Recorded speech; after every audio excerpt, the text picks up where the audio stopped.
জীবনে মাঝে মাঝে এমন একটা সময় আসে যখন মনে হয় সবকিছু যেন ভেঙে চুরে পড়ছে, তাই না?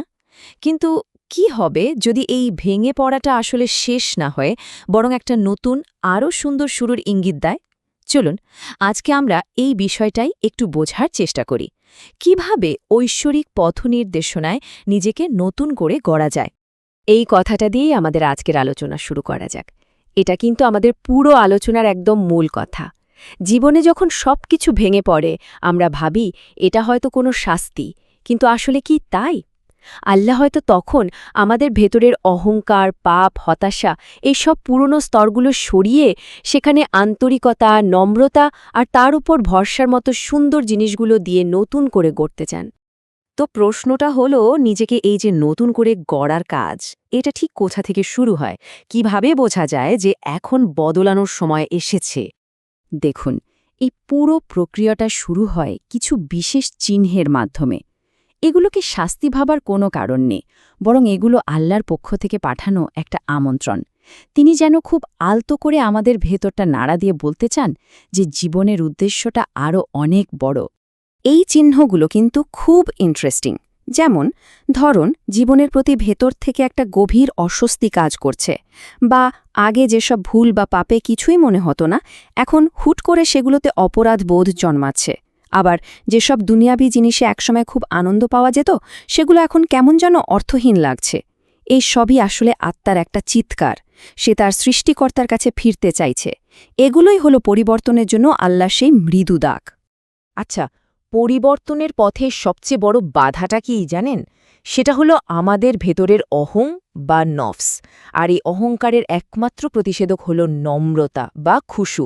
আমাদের ভেতরের আসল লড়াইটা কিন্তু এই দুটো শক্তির মধ্যেই চলে। এই স্লাইডটায় দেখুন, অহং আর নম্রতার পার্থক্যটা কি দারুণভাবে দেখানো হয়েছে। একদিকে অহং সব সময় নিজের প্রশংসা চায়, কোনো ভুল হলে অন্যের ওপর দোষ চাপিয়ে দেয়, আর যে কোনো তর্কে জিততে চায়। অন্যদিকে নম্রতা শিখতে ভালোবাসে, নিজের কাজের দায়িত্ব নেয় এবং সব সময় সত্য আর শান্তির খোঁজ করে। সোজা কথায়, একটা হৃদয়কে বন্ধ করে দেয় আর অন্যটা আল্লাহর পথ নির্দেশনার জন্য খুলে দেয়। আর নবী সাল্লাল্লাহু আলাইহি সাল্লামের এই কথাটা দেখুন, কি দারুণভাবে পুরো ব্যাপারটা পরিষ্কার করে দেয়। সত্যিকারের উন্নতি কিন্তু অহংকারকে আঁকড়ে ধরে রাখলে আসে না, বরং সেটাকে ছেড়ে দিলেই আসে। যখন কেউ শুধু আল্লাহর জন্য নিজেকে বিনীত করে, আল্লাহ নিজেই তাকে মর্যাদায় উন্নীত করেন। তাহলে এই অহংকারকে জয় করে নিজেকে নতুন করে গড়ার জন্য আমাদের হাতে কি কি সরঞ্জাম আছে? আল্লাহ কিন্তু আমাদের তিনটি খুব শক্তিশালী হাতিয়ার দিয়েছেন: তওবা, জিকির আর দোয়া। তওবা মানে কিন্তু শুধু মুখে আমি ভুল করেছি বলা নয়, এর অর্থটা আরও অনেক গভীর। তওবা মানে হল অনুশোচনা আর আশা নিয়ে নিজের পুরো হৃদয়টাকে সৃষ্টিকর্তার দিকে ঘুরিয়ে দেওয়া। এটা কোনো আসামির স্বীকারোক্তি নয়, বরং এটা হলো প্রেমময় আর দয়ালু প্রভুর কাছে ফিরে আসা। একটা আন্তরিক তওবার জন্য এই তিনটা ধাপ কিন্তু ভীষণ জরুরি।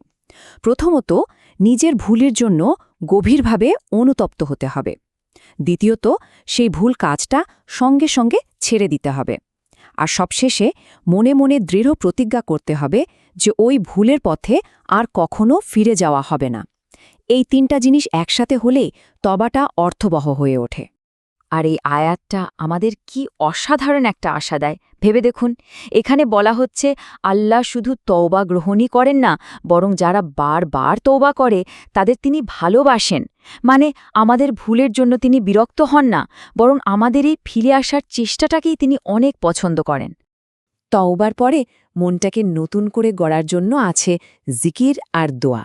জিকির মানে আল্লাহর স্মরণ। এটা অনেকটা আত্মার পালিশের মতো, যা আমাদের হৃদয়ের মরিচা দূর করে দেয়। আর দোয়া হল সৃষ্টার সাথে আমাদের সরাসরি কথা বলার মাধ্যম, একান্ত আলাপন, যেখানে একজন মানুষ তার সব অসহায়ত্ব স্বীকার করে আল্লাহর কাছে সাহায্য চায়। তো তওবা, জিকির আর দোয়ার পর নিজেকে নতুন করে গড়ার এই পথে আরও একটা খুব জরুরি জিনিস দরকার। সেটা হলো একটা বিশেষ মানসিকতা, যার নাম তাওয়াক্কুল। মানে আল্লাহর পরিকল্পনার ওপর পুরোপুরি ভরসা রাখা। তাওয়াক্কুল মানে কিন্তু হাত পা গুটিয়ে বসে থাকা নয়। এর আসল মানে হল নিজের পক্ষে যতটুকু সম্ভব ততটুকু চেষ্টা করার পর ফলাফলের ভারটা শ্রেষ্ঠ পরিকল্পনাকারীর হাতে ছেড়ে দেওয়া। এটা চেষ্টা আর ভরসার মধ্যে একটা দারুণ ভারসাম্য, যা আমাদের মনকে ফলাফলের দুশ্চিন্তা থেকে পুরোপুরি মুক্ত করে দেয়। আর এই আয়াতটা হল তাওয়াক্কুলের মূল ভিত্তি।